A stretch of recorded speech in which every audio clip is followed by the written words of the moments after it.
So, Carrie had stated in her letter that she doesn't care about anything else. She just wants me to admit my mistakes.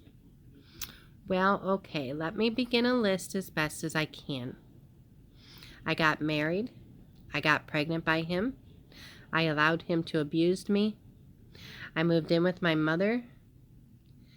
And that pretty much is the moral of the story of the worst part of my mistakes. Now, how you guys decide to interpret that is up to you. Prior to these videos, I have written you kids a lot of letters and kept many journals for you to read and to get the facts as well as admittance to my mistakes. But I am not a coward anymore. You have to understand that. I am not going to be beaten down anymore, irregardless of who it is. I have been through a lot of physical and emotional abuse in my life. I have been beaten so much, and all during the course of my first marriage to your father. So, do you know what abuse does to you? Well, let me make a list for you. And if you don't believe me, you can do your research online to get the full version of it. Because people need to really understand what abuse can do to a person. It can cloud your judgment. You're always in fear of a person. Making decisions is hard. It tears down your self-esteem. You feel alone because you seclude yourself from all of your friends and family. It doesn't allow you to parent your own children because your own man tries to dominate you. You stare death in the face constantly. I looked down the rifle barrel of a shotgun that was aimed at my face 2 different times. You can ask your father about it. And also, he aimed a bow and arrow a foot over my head, and I felt it breeze on through as he shot it through the wall, as he pulled it slightly above me to let me know that could have been me. While I was sitting in the chair, and he was drunk. You have no friends. You hate the world. You can't trust anyone. You cry constantly. Your anxieties escalate constantly. Your fears and your jealousies intensify. Everything you do is either bad or wrong. Your freedom of speech is beaten out of you. Self-punishment begins. And there is no such thing as decision-making. This is at the heart of the domestic violence and abuse. This all happens when you're in shock and you're caught between, I want my kids to have their father when they grow up because I don't want them to grow up without a father. And you're also caught between, you can be caught between places like, where am I going to stay? How am I going to provide for my kids?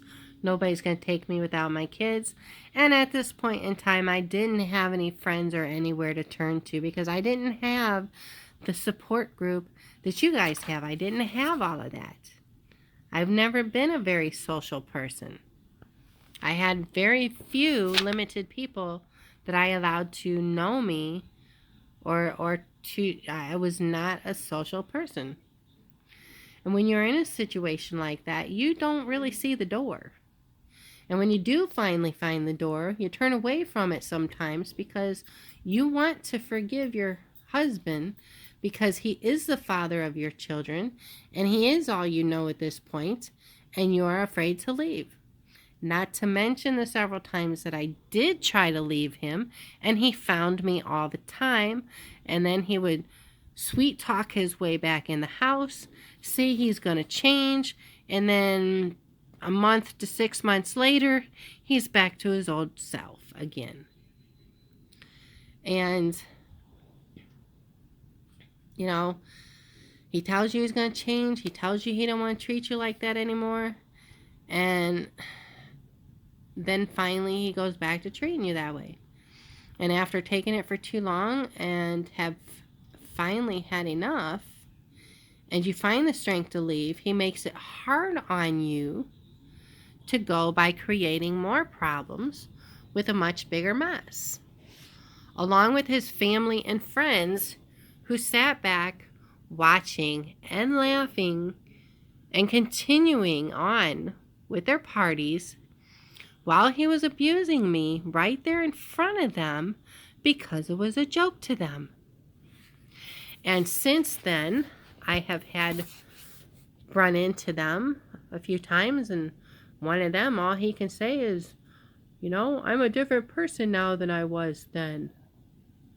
No, you ain't. You're still fully dedicated to the asshole that was your friend, who is my ex-husband, who abused me, while you guys sat there and did completely nothing about it.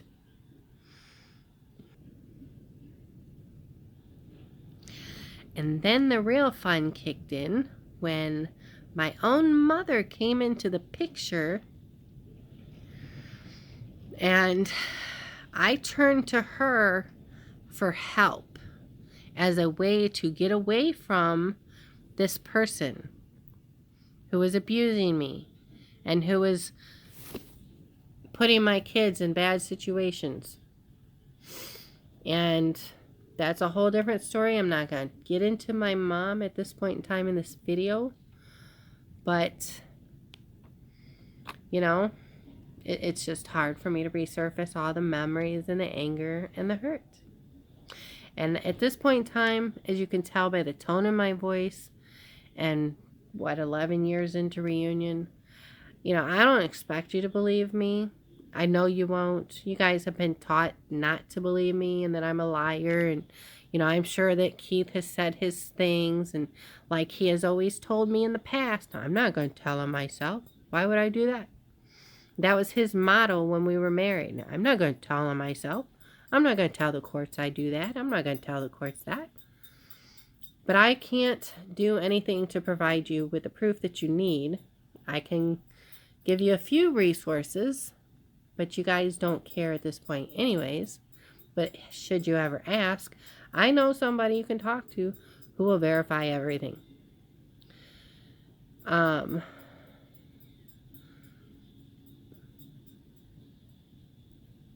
Anyways, you can also talk to Sherry. Sherry was an aggressor to me, but at some point in time she found Jesus, and she can attest to the things that they did to me, which she was partaking in herself, and Keith encouraged it as well.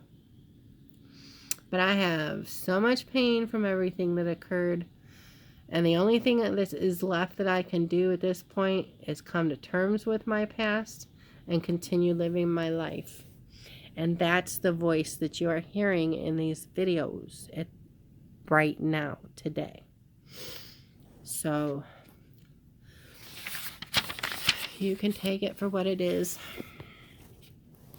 I do know what I know, and I can't prove what I know too much because everybody has walked away. But if you honestly don't believe me and you cannot accept the letters and the journals I have collected for you, as far as explaining things to you and leaving things behind, then, you know, there's nothing else I can do for you. And this is, in the end, just all going to be a waste of your time. So it just depends on which person is listening to these videos at what point in time in their life that they're listening to them. So you can believe what you want to believe. But it's up to me to try and prove what I know. Whether I'm alive when you listen to it and hear it or not, it's still important that it reaches you.